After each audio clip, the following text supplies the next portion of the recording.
Let us turn to 2 Samuel. రెండవ సమూయేలు గ్రంథం చూద్దాము. And chapter 24 and verse 24.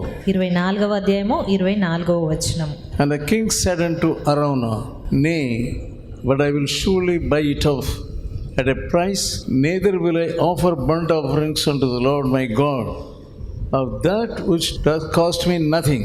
So David bought threshing floor and the oxen for 50 shekels of silver. రాజు, నేను అలాగు తీసుకొనను, వెల ఇచ్చి నీ యొద్ద కొందును, వెల ఇయ్యక నేను తీసుకొనిన దానిని నా దేవుడైన యెహోవాకు దహన బలిగా అర్పించనని అరౌనాతో చెప్పి ఆ కళ్ళమును ఎడ్లను 80 తులముల వెండికి కొనెను. 25th verse. And David built there an altar unto the Lord, offered burnt offerings and peace offerings, so the Lord was entreated for the land. అక్కడ దావీదు యెహోవా నామమున ఒక బలిపీఠము కట్టించి దహన బలులను సమాధాన బలులను అర్పించెను. యెహోవా దేశము కొరకు చేయబడిన విజ్ఞాపనలను ఆలకింపగా ఆ తెగులు ఆగి ఇశ్రాయేలీలను విడిచిపోయెను. And the plague was stayed from Israel. ఆ తెగులు ఇశ్రాయేలు మధ్యలో నుండి ఆగిపోయింది. David had sinned a great sin by numbering the people of Israel, and God had sent the death angel. ప్రజలను లెక్కించుమని చెప్పుటను బట్టి దావీదు ఎంతో ఘోర పాపం చేశాడు. అందును బట్టి దేవుడు ప్రజల మీదకి ఒక తెగులును పంపించాడు. When we get any victory in anything, sometimes we get blind. మనము ఏదైనా ఒక విషయంలో సంగతిలో విజయము పొందినప్పుడు సాధారణంగా తర్వాత సంభవించే వాటిలో గ్రుడ్డివారంగా మారుతూ ఉంటాము. The devil will be waiting to put pride in you. సాతాను నీలో గర్వమును పెట్టడానికి చూస్తూ ఉంటాడు. His mind was in the royal army for himself. దావీదు మనసంతా కూడా సైన్యము పైన దృష్టి ఉంచేవాడు. Previously he was a simple man. అది వరకు దావీదు జీవితంలో చూసినట్టయితే అతను ఎంతో సామాన్యమైన వ్యక్తి. He got many victories. అతనికి ఎన్నో విజయములు కలిగి ఉన్నవి. He put his trust on God. అతడు తన విశ్వాసమును నమ్మకమును దేవుని మీద ఉంచాడు. Psalm 118. కీర్తనల గ్రంథము 118 8th verse. 8వ వచనం. It is better to trust in the Lord than to put confidence in man. కీర్తన 118 8వ వచనంలో మనుష్యులను నమ్ముకొనుట కంటే యెహోవాను ఆశ్రయించుట మేలు. But now when he won the victory over Philistines, మరి ఈ సమయంలో ఫిలిస్తీన్ల పైన విజయం నొందిన తర్వాత and David's mind went after his own strength and the strength of the army. దావీదు మనసు తనకున్న బలం మీదకి, తన యొక్క సైన్యం బలం మీదకి తన దృష్టి వెళ్ళిపోయింది. His mind was after the army. అతని మనసు తన సైన్యం మీదకి వెళ్ళింది. He became self-reliant. తన పైన తను ఆధారపడుటకు. So his fault was not only numbering the people. అతని తప్పు కేవలము ప్రజలను లెక్కించుట మాత్రం కాదు గాని, But he became proud. అతను గర్వంతో నింపబడి ఉన్న వ్యక్తిగా మారాడు. We must be very careful about pride. కనుక మనము గర్వమును బట్టి జాగ్రత్త పడాలి. Even today many people, many churches also, ఈ సమయాల్లో చూసినట్టయితే ఎన్నో సంఘాల్లో కూడా if God blesses them, దేవుడు వారిని ఆశీర్వదించినప్పుడు they look at about their strength. వారు కేవలం తమ బలము వైపుకే చూసుకుంటూ ఉంటారు. Their glory is on the outward things. బాహ్య విషయాలను బట్టి వారు అతిశయపడుతూ ఉంటారు. When they get success, వారు విజయమును పొందినప్పుడు their mind will automatically go on to the glory.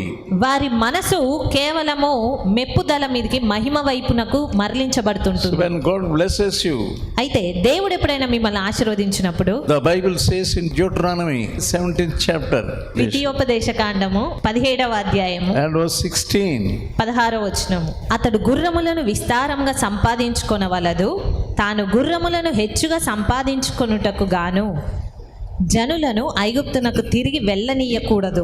see many pastors, చాలా మంది పాస్టర్స్ ను చూసినట్టయితే when God blesses them, దేవుడు వారిని ఆశీర్వదించినప్పుడు they get their children educated in higher level. వారు తమ పిల్లలను ఉన్నత విద్యాభ్యాసం చేయడానికి They ప్రోత్సహిస్తూ ఉంటారు. They send their children abroad. వారు తమ పిల్లలను విదేశాలకు పంపిస్తూ ఉంటారు. If you are a servant of God, నీవు దేవుని సేవకుడివైతే be humble. దీనుడివై ఉండు. Don't unnecessarily let your children go abroad అనవసరంగా నీ పిల్లలను విదేశాలకు పంపించవద్దు. without the will of God. దేవుని చిత్తం లేకుండా పంపొద్దు. Here the word of God says, if God blesses you, ఇక్కడ దేవుని వాక్యం సెలవిస్తుంది, దేవుడు మిమ్మల్ని ఆశీర్వదిస్తే don't increase the might of your horses for yourself. నీ కొరకు నీవు గుర్రములను Many సంపాదించుకోకూడదు. people, when they are blessed, they want to get many possessions. చాలా మంది వారు ఆశీర్వదింపబడినప్పుడు ఎంతో ఆస్తిపాస్తులను సంపాదించుకోవాలి అని తలస్తారు. They become blind. వారు గ్రుడ్డివారుగా మారతారు. Here also, God was not happy about David in this matter. ఈ సమయంలో ఇక్కడ చూసినట్టయితే దావీదు చేసిన విషయంలో దేవుడు ఎంత మాత్రం సంతోషంగా లేడు. God was not happy because he numbered the people, numbered the soldiers.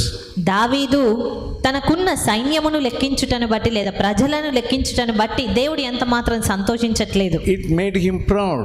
అది కేవలము అతను ఒక గర్విష్ఠుడిగా Let మార్చిందంతే. us turn to Jeremiah, ఇర్మియా గ్రంథం ఒకసారి చూద్దాము. 9th chapter 9వ అధ్యాయము and verse 23.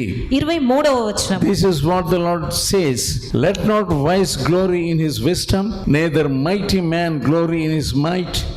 Let not the rich man glory in his riches. యెహోవా ఈలాగు సెలవిచ్చుచున్నాడు, జ్ఞాని తన జ్ఞానమును బట్టియు శూరుడు తన శౌర్యమును బట్టియు అతిశయింపకూడదు, ఐశ్వర్యవంతుడు తన ఐశ్వర్యమును బట్టి అతిశయింపకూడదు. God gives us glory when we are in the work of God. మీరు దేవుని పనిలో ఉన్నప్పుడు దేవుడు మీకు మహిమనిస్తాడు. It's not because of your wisdom. అది కేవలము నీ జ్ఞానమును బట్టి అనేది ఎంత మాత్రం కాదు. It's not because of your might. అది నీ బలమును బట్టి కాదు. But only glory belongs to God only. మహిమ కేవలము దేవునికి చెల్లినది మాత్రమే. So God sent the death angel to destroy people. కాబట్టి దావీదు లెక్కించుటను బట్టి దేవుడు మరణ దూతను పంపించి ఉన్నాడు ప్రజలను నాశనం చేయడానికి. 70,000 people were destroyed, put to death. సుమారు 70,000 మంది ప్రజలు మరణానికి అప్పగించబడ్డారు. David was put to not only shame but also he became mad. మరి అప్పుడు దావీదు కేవలము సిగ్గుపరచబడడం లేదా అవమానాన్ని ఎదుర్కోవడం మాత్రమే కాదు కానీ, But the Lord made him to repent. అయితే దేవుడు అతని పశ్చాత్తాపము నొందే రీతిగా నడిపించాడు. And God led him to find a place to build an altar. ఒక బలిపీఠం కట్టే ప్రదేశం వైపుకు అతన్ని నడిపించాడు. Altar of repentance. అతడు పశ్చాత్తాపపడిన తర్వాత It was the judgment of God for disobeying God. దేవునికి అవిధేయతను చూపుటకు వచ్చినటువంటి ప్రతిఫలం ఆ రీతిగా ఉంది. And secondly, because David put more faith on his army. రెండవదిగా దావీదు అతని విశ్వాసమును నమ్మకమును తన సైన్యము మీదికి పెట్టుటను బట్టి He forgot about the armies of God Almighty. అతడు సర్వశక్తిమంతుడైనటువంటి దేవుని యొక్క సైన్యములను మర్చిపోయాడు. And he failed to hear and obey God. అతడు దేవుని మాటను వినుటకు విధేయత చూపించుటలో ఓడిపోయాడు.